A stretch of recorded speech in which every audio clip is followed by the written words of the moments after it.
the goal for the rest of the show is to try and imagine what it would be like to go into a black hole, what it would be like falling into one, and maybe even inside of one. But so in order to do that, we have to understand general relativity. So we have a little diagram of kind of what general relativity is talking about. So it says that space and time are connected. So we have like these 3 dimensions of space. I can move my arms in 3 dimensions of space, and then we're all going through 1 dimension of time. We're always going forward in time. So together that makes 4 dimensions, and they're kind of weaved together in this thing that we call space-time. And massive objects like our sun, neutron stars, and black holes will bend space-time a lot. And when they bend space-time, like you can see a lot of crazy things like light bending around these objects and stuff like that. So in order to actually see this in action, we need to look past something really massive. Well, what's the most massive thing we have close to us? It's the sun. But unfortunately, you have to look at the sun or look past the sun in order to see these stars. And as we all know, looking at the sun is bad. So we have to wait until a solar eclipse to cover the sun, so the moon goes in between us and the sun and blocks the light out so we can see around the sun. Who went to the solar eclipse a couple years ago? Someone see that? Yeah, it's incredible. You should definitely see it if you have the chance. But so anyways, they thought that if the sun, during the solar eclipse, they could see stars in different positions than when there was no sun there. So like the light from the stars are being bent around our sun. So in 1914, Einstein went out to go prove his theory of general relativity. There was supposed to be a solar eclipse in Siberia in 1914. But if you know a little bit of history, that date should sound familiar because that is the start of World War I. So unfortunately, Einstein was stuck in Germany, and he couldn't go over to Siberia. So he had to wait for the next solar eclipse 5 years later in 1919. And he finally got to go out and see one, measured the positions of the stars. So this is during the solar eclipse. We have, like, he plotted all the positions of where these stars were. And then, like 6 months later or so, he waited so the sun wasn't there anymore, and he could actually look at the stars at nighttime. And this is where they appeared to be now. And so you can see that this is different than this. All these stars, that light was being bent around our sun. So that was proof that this general theory of relativity was true. And if you read the title, we can say, Men of Science more or less agog over the results of eclipse observations.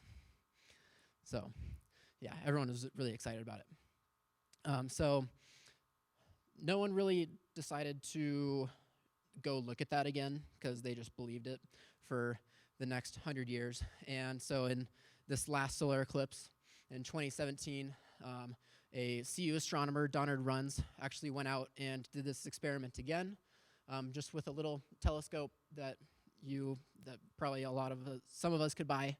And it was just like an amateur telescope. And he was able to measure the positions of these stars 10 times more accurately than anyone else had ever done in the past. So we definitely know it works. So, but not only does general relativity tell us that massive objects warp space-time, but accelerating objects warp space-time and create these like ripples in space-time that we call gravity waves. So, for example, if we had 2 black holes orbiting around each other in a spiral, this would emit a lot of gravity waves. And we can actually measure these gravity waves with something called LIGO, which is the Laser Interferometer Gravitational Wave Observatory, or something along those lines. But so basically, it's these really long arms that bounce lasers back and forth to measure the distance between them. They can explain this a lot better than I can, so I'm going to let them explain it for a few minutes. So that was LIGO. This is actually pretty exciting because the only way that we've ever been able to do astronomy is through light and telescopes. But this is the first time ever that we've been able to use anything other than that. So using these gravitational waves, we can measure like black holes colliding and neutron stars colliding and a whole bunch of other really cool stuff like that. But so that was general relativity. But there's another type of relativity called special relativity that deals with moving really fast. So general is gravity, special is moving really fast. And so we know from the laws of physics that no matter how fast you are moving, you will always measure the speed of light as 300,000 kilometers per second, or I think that's like 186,000 miles per second. That's pretty fast. So imagine orbiting or going around the entire Earth 8 times in 1 second. That is how fast light goes. So if we're traveling kind of close to that speed, we start seeing some really weird effects. And so imagine that you are in your space Tesla, driving past Earth at pretty close to the speed of light, like 99.99% of the speed of light, and you turn your headlights on. What happens? So from you in the car, you'll see your headlight, you'll see your headlight beams go out away from you at the speed of light. But if you're on Earth and your friend's looking at you in your red space Tesla going by and you turn your headlights on, your headlights will just be barely getting ahead of you very slowly, and it'll look like you're almost going the same speed. And so this really troubled Einstein. He could not figure out what was going on with why that was happening. And no one else on Earth could figure that out either. So Einstein was in Bern, Switzerland one time and was talking to some of his colleagues trying to figure out this issue. And eventually, he just threw his hands up in the air and says, "I give up. It's defeated me. I can't figure this out." So he said his goodbyes, got in his cab, started heading back to where he was staying. And he drove by this clock tower in Bern, Switzerland, and started getting this idea. So he imagined that he was traveling away from this clock tower, close to the speed of light, looking back at the clock tower. And someone at the bottom of that clock tower was watching him go away.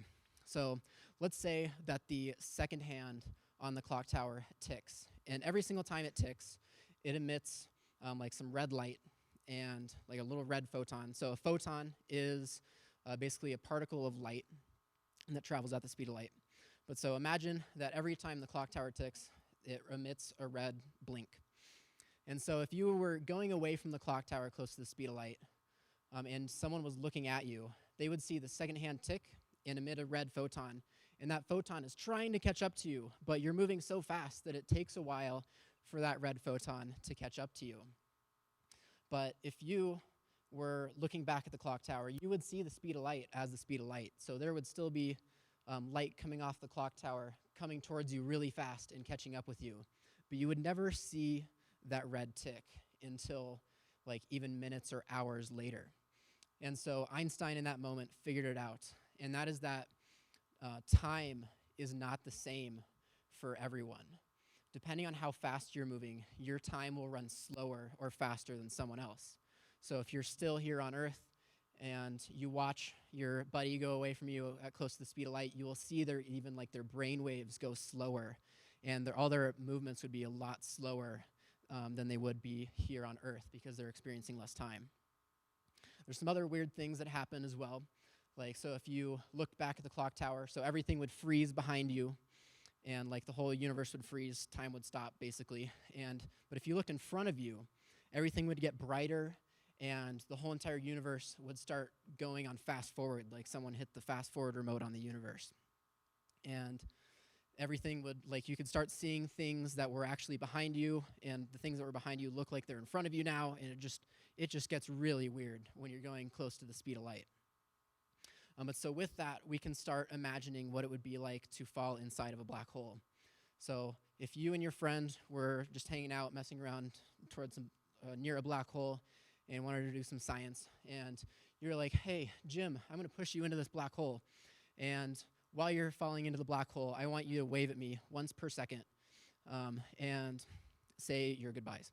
So you push Jim in, and he's waving, and his hands starts getting slower and slower and slower and slower until they reach the event horizon, which is the point of no return, where you have to go faster than the speed of light to get out.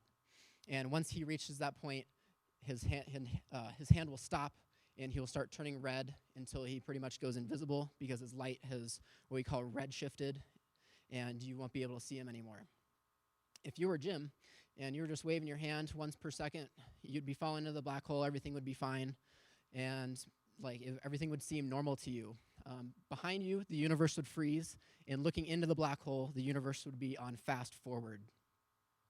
But we're ignoring the effects of spaghettification, which is the fact that the gravity at your feet is a lot stronger than the gravity at your head, so the black hole pulls you apart into this really long spaghetti string.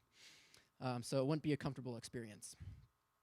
But so that was a lot. You don't have to understand why it works. It confuses everyone.